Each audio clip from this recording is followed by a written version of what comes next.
he is supposed to do regardless of how he feels. You must train when you don't feel like training. You must protect when you don't feel like protecting.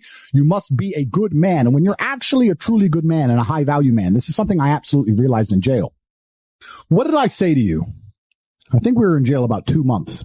It was one of the harder days. It was during Ramadan, and I lost 30% of my food to cockroaches. The hard days. The hard days. And unfortunately, I had one meal a day, but the meal came during the sunshine. So I had to try and protect my food from infestation until the sun went down. And I remember losing most of the food for the day, and I was particularly upset because I had trained so hard, my muscles were aching, and I couldn't get any food. I was only eating once a day. Once a day. And I said to you, I said, Tristan, I have no problem suffering if the people I love are not suffering. My children are taken care of. The women I love are taken care of. My mother is taken care of. Everybody around me is fine. Even if they've removed me from my life and locked me in a jail cell, everybody I love is taken care of and is protected and is living good. I must suffer because I am a man. I am the head of my empire. I'm the head of the clan. Of course I will suffer, but the people I love are not suffering. This is what God has bestowed upon important men since the beginning of time. When you're a man, absolutely you're right. It is our job to suffer so the people around us do not suffer. And that's why if you're a man and you're waking up every day and you're not trying your very best to be important or upgrade yourself or upgrade your character, or you're lacking motivation, then you have a serious problem, because it is your job to be capable of dealing with the insurmountable pressure which God is going to put upon you so that when you suffer, everyone around you does well. Our lives are set up that even if they throw us in a dungeon today, everybody we love will be okay forever.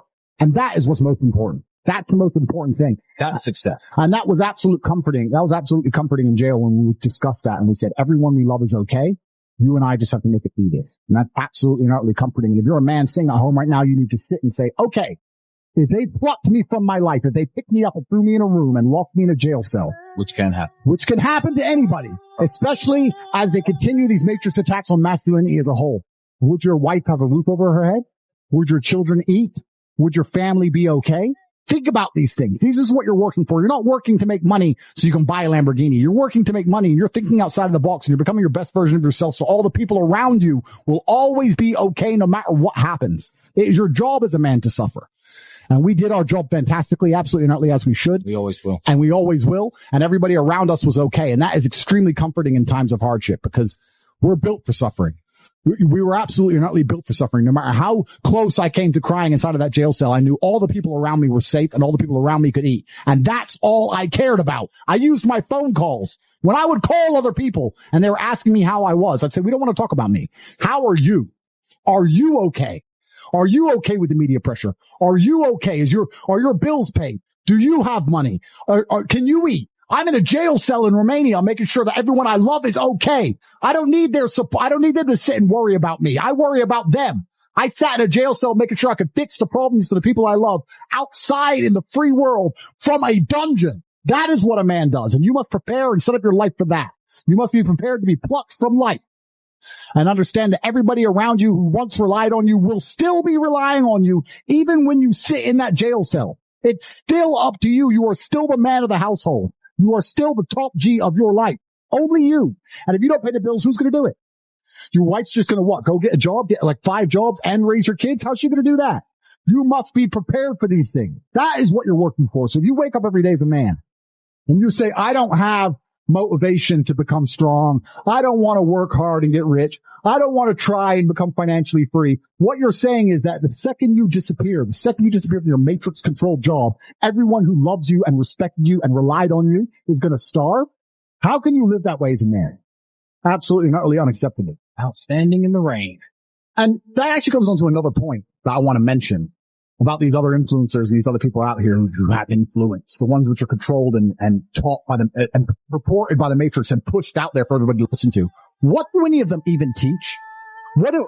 How does your life get better from listening to any of these people? What do they teach you? What do they tell you? What do they instill inside of you? When's the last time you've listened to them and felt a fire in your soul or fire in your blood to become a better man? When's the last time you listened to, I need to give more money to charity. I need to help people. I need to set my life up so that people I love will always be okay. I need to retire my mother and make money so she doesn't have to work anymore. When's the last time any influencer on anywhere on the internet, any of these people streaming this garbage on Twitch and Kick and all these shit websites, when's the last time any of them have ever helped anybody? I think that's what the average man really needs to struggle. And I've been saying, this has been my message for a very long time in all realms. I've said for a very long time that life for the average man is going to get harder and harder. It's becoming more and more competitive. You need to find more and more ways to stand out and be unique. And the only way to really do those things, unfortunately, as a man, is to suffer.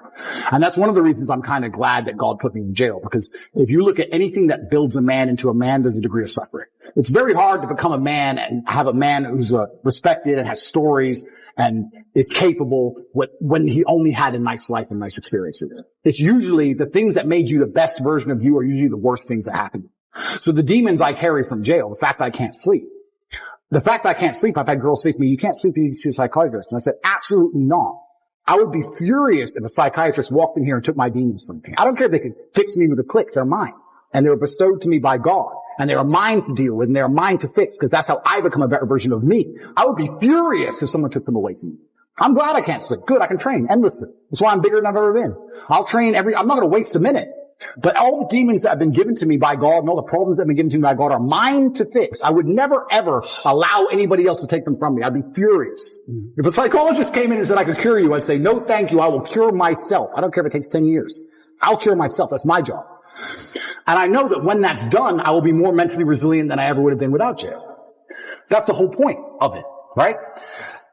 So many men say, I want to be the man, but they don't want to suffer. They don't want to fight. And I don't understand why, because even if you look at a superhero movie, they tell you, even in superhero movies, they make it very clear.